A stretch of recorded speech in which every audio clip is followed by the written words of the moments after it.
In the last few seasons, Blizzard has cooked up a few experiments, and they said that more of them could be coming soon. But what could they be testing? Let's have a look.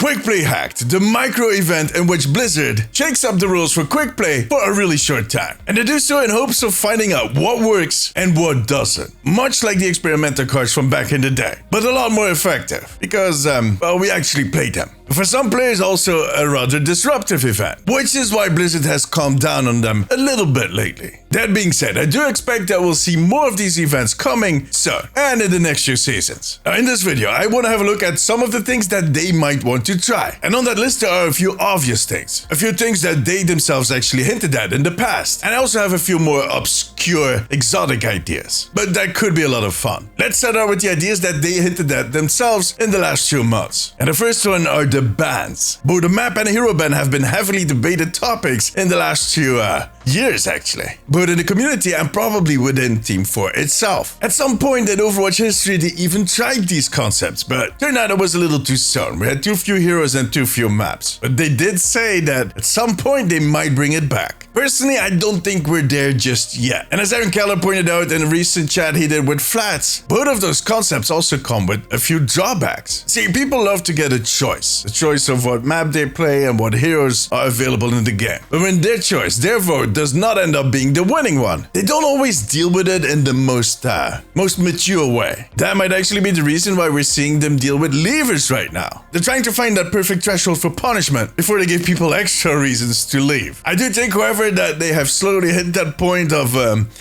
this is about as good as it's ever going to get. And that ban experiment might be on the planning. Personally, I'm still not a fan of the idea. Because in this community, perception doesn't always match reality. And sometimes that's because of design issues with heroes or maps. Other times it's because of us, the content creators. What I'm kind of worried about is that on the medal ranks, bans will not become a strategic choice, but something more, emotional. It will be based off a trend, perception. But you know what? We won't know for sure till they test it. A second thing they might have on the planning is the concept of hero swapping. The ability to swap heroes mid-game has been an integral part of Overwatch since the start. It's one of the things I like a lot about Overwatch. But lately, counter-swapping has become a bit of an issue, especially in the tank role. Sometimes you just see tanks on both teams swapping after every single death to counter the other, which is one, maybe a sign that you have a bit of an identity crisis, and two, just boring to play. Sure, we should be able to swap, but apart from, well, some specific circumstances, skill should always outwin that more Pokemon type of gameplay. Now, the first way you fix that is, of course, in the hero balancing, and that is what we see happening right now with all the tank changes. And after that, the next step is, I can't believe that I'm saying this out loud, but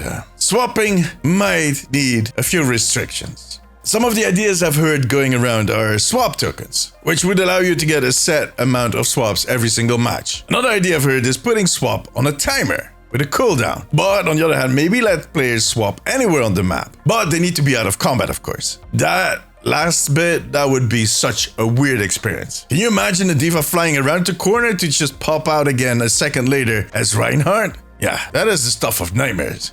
Something else I've also seen people suggest is to allow players to swap their roles in mid-game, and that would need to happen in the spawn room. So for instance, if you're playing tank and the Genji keeps yelling at you that he can do better, you just tell him, well, take over, buddy. Mr. Big Mouth, show me. But yeah, that is also part of the issue. Look, if you're in a group with friends, it doesn't matter that much. But if you start doing stuff like that in a random group, yeah, it just becomes a toxic cesspool. Which is the same reason that I don't think vote to kick would ever work in Overwatch. I mean, we've all been there. That same Genji that didn't get nanoed by Ana earlier just kind of gave up on the match. And all they're doing is standing on top of a car and dancing. And they're not even doing a good job at that. So the rest of the team is trying to win this match with 4 people. Now the way forward currently is to, sit it out and then report that person. But there are people that have suggested that a vote to kick system would not be a bad idea. There are other games that have similar systems. If enough people vote yes, that Genji will be dancing in his bedroom within 10 seconds. However, we are humans, and humans tend to kind of push and pull at systems in their own advantage. So there's definitely going to be instances where people get kicked without deserving it, and that just sucks.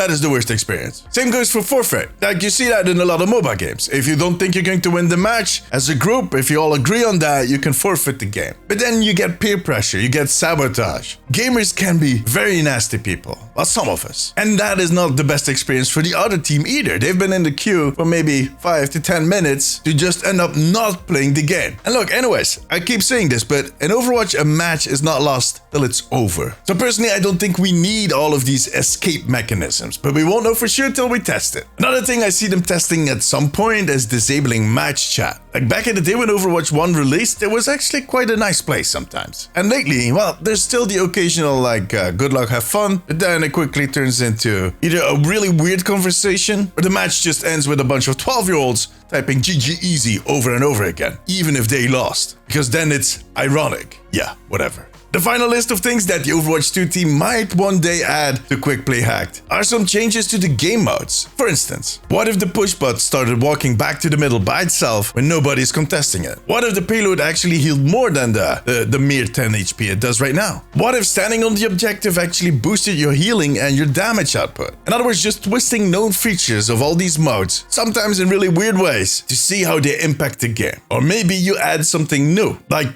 portals, and I'm not talking about the Symmetra teleporter, some type of quick travel device that unlocks on a timer. Because there's nothing more boring than fighting on the same choke point for 4 minutes. So what if the game kind of ran a little long? Other options started opening up. I mean, these are just random ideas, and there are plenty of those. But we won't know for sure if it is going to work or not if we don't try it. But tell me, what ideas do you have? And yeah, I know a lot of you are going to say 6 versus 6. I don't think that is something they're going to try in Quick Play Hacked, because it really requires a lot more balancing to happen. I don't think that is as easy as just putting it in a Quick Play Hacked. It needs a lot more work. I think we're farther away from this 6 versus 6 balance than we are from the 5 versus 5 balance. In any case, we'll see if they ever pick any of these up, and they might. Blizzard seems to be in a really experimental mode, and that is kind of a recent evolution, at least the rate and depth at which we see these changes happening. It has been very refreshing, and no matter how upset people might get about it, it does show courage and, you know, wisdom. Because if Overwatch is going to stand the test of time, it will have to evolve now more than ever, because our attention span and our tolerance for a static state is the lowest it's ever been, and it's only getting worse. It's actually us that want these changes as a group, while you individually might feel different. Remember that when they announce the next Quick Play Hacked. Embrace it. We need it. For now, that was it. A huge thank you to my patrons. I could not make these videos without you guys. You have my eternal gratitude. Check out this video on the changes we got in the mid-season balancing patch.